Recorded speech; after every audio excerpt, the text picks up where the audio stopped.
Bonjour les amis, nous sommes aujourd'hui le 14 février 2023 et que ce soit le premier texte de la Genèse, le psaume ou l'évangile de Marc au chapitre 8, versets 14 à 21, aujourd'hui, Jésus revient à la charge une deuxième fois pour que nous mettions la parole de Dieu en pratique.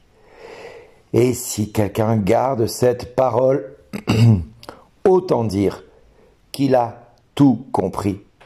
Tout compris parce que le Père l'aimera et qu'avec le Père, Jésus viendra chez lui, faire de sa demeure sa demeure.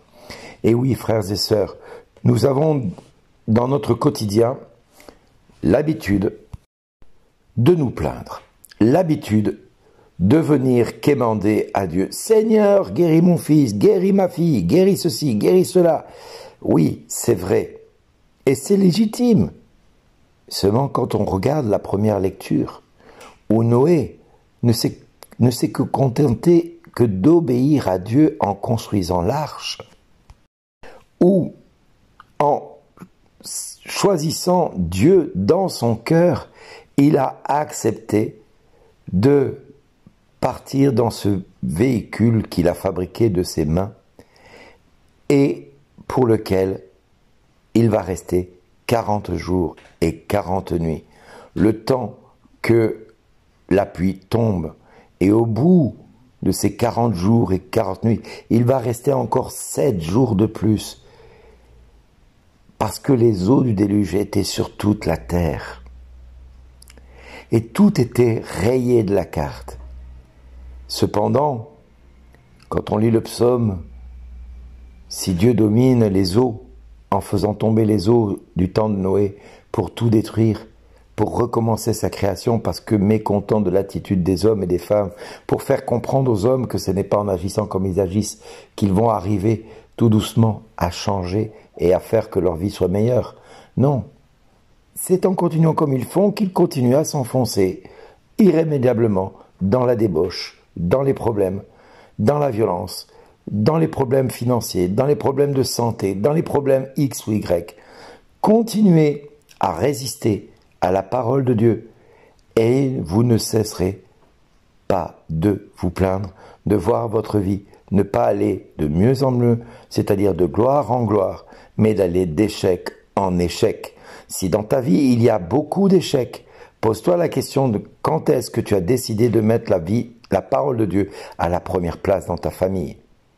Est-ce que la parole de Dieu est la première dans ta famille?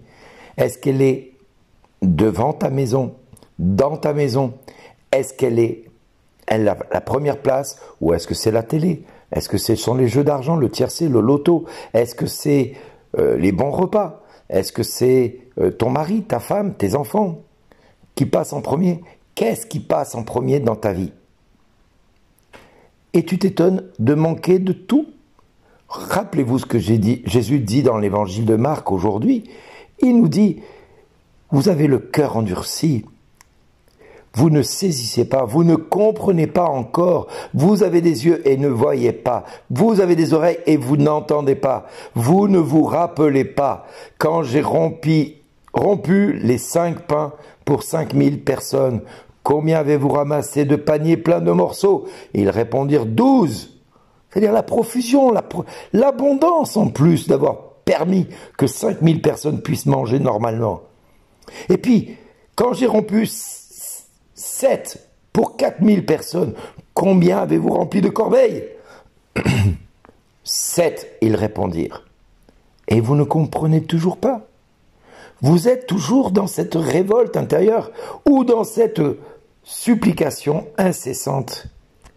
Dans cette supplication qui ne cesse que de rabâcher à Dieu, « Seigneur, pitié, Seigneur, pitié, Seigneur, pitié !»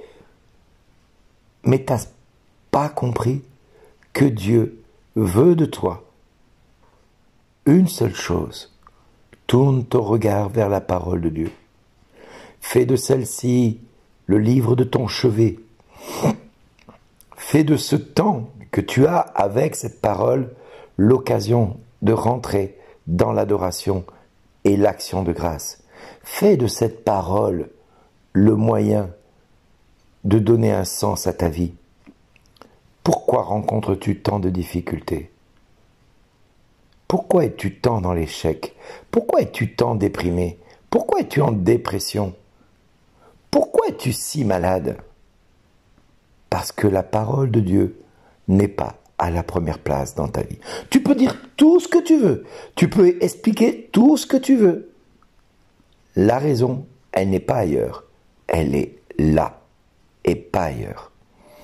Donc, mon frère, ma sœur, maintenant, à toi de savoir ce que tu veux de ta vie de demain.